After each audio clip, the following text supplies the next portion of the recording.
अजितदादांच्या राष्ट्रवादीचे राजेश विटेकर यांना मतं मिळाली आहेत 21। पंकजा मुंडे पहिल्या पसंतीतील 18 मतं त्यांना समोर येत आहेत, तर भाजपचे अमित गोरखेंना आतापर्यंत मतं मिळाली आहेत ज्याची संख्या आहे 22। या घडीची अपडेट राष्ट्रवादीचे राजेश विटेकर, अजितदादांच्या राष्ट्रवादीचे राजेश विटेकर 21 मतं त्यांना मिळाली आहेत। पंकजा मुंडेंना पहिल्या पसंतीत 18 मतं मिळाली आहेत आणि भाजपच्या अमित गोरखेंना आतापर्यंत मतं मिळाली आहेत त्याची संख्या आहे 22।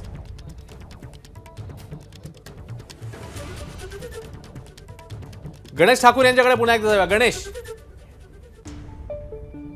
म्हणाला की 21, 22 आणि 20 या अशावरती जवळपास भाजप, त्याचबरोबर राष्ट्रवादी काँग्रेस आणि भाजपचे 3 उमेदवार जे आहेत ते 20च्या पुढे आहेत। 22 वरती आपण पाहतोय योगेश टिळेकर आहेत, अमित गोरखे आहेत, तर परिणय फुके हे 20 पर्यंत पोहोचलेले आहेत। शिवाजीराव गर्जे हे 20 आहे आणि राजेश विटेकर राष्ट्रवादी काँग्रेसचे 21 वरती आहेत।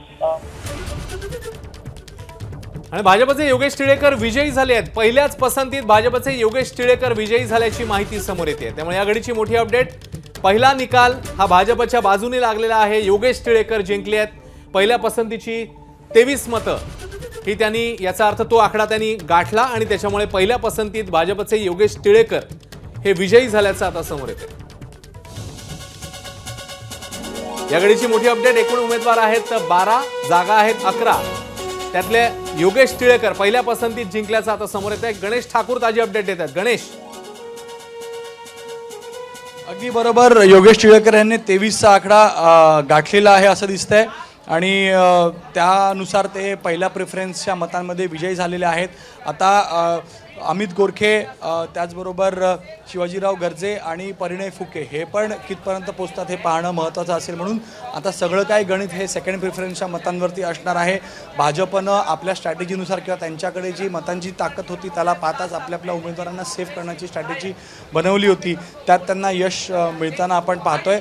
आणि इथं पुन्हा एकदा योगेश टिळेकर यांना हे पहिल्या पसंतीच्या मतांमध्ये विजय झाल्याचं आपल्या कलिग्सकडनं कळतंय। अश्विन, गणेश तू आपल्या सोबतच राहा। कळसे सरांना मी विचारेन। कळसे सर, मगाशी आपल्याला होत होतं उलगडा की अजून काही गठ्ठे बाकी होते, मात्र त्याआधीच हा टप्पा गाठल्यानंतर आता हे विजयी झालेले आहेत, म्हणजे शिक्कामोर्तब झालाय असं म्हणायचं का? पहिला निकाल भाजपच्या बाजूने आहे? नाही सर, यामध्ये ट्रेंड दिसतो आपल्याला, फक्त आता ते गठ्ठे आपल्याला कोटा जोपर्यंत कळत नाही तोपर्यंत आपल्याला अधिकृत आपण घोषित करू शकत नाही।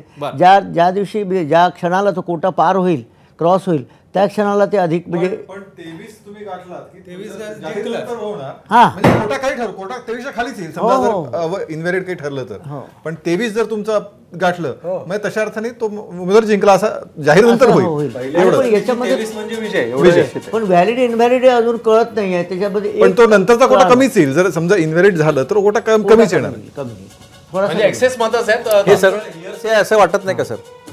हे सगळं हिअरसे आहे असं वाटत नाही का? हे सांगण्यातून आलेलं आहे असं वाटत नाही का? म्हणजे अनेक निवडणुकांमध्ये आम्ही मतमोजणी प्रत्यक्ष बघितलेली आहे की ते सॉर्टिंग करतात ना, त्यावेळेस कुठल्या ट्रे मध्ये चाललंय ते समोरच्या माणसाला तो बघत असतो, तो ते साधारणतः लक्षात येतं की कुठं ट्रेंड आहे। जाहीर व्हायला तर वेळ लागेल, म्हणजे 100% सगळी प्रक्रिया पूर्ण व्हायला। नमस्कार, मन सुद्धा तुझं ही वेगळ्याच प्रकारची मालिका तुम्हा सगळ्यांना खूप आवडली होती। याचा दुसरा सीझन कधी येणार अशी विचारणा झाली। प्रतीक्षा संपली आहे मित्रांनो, येतोय मन सुद्धा तुझाचा दुसरा सीझन। होई मन सुद्धा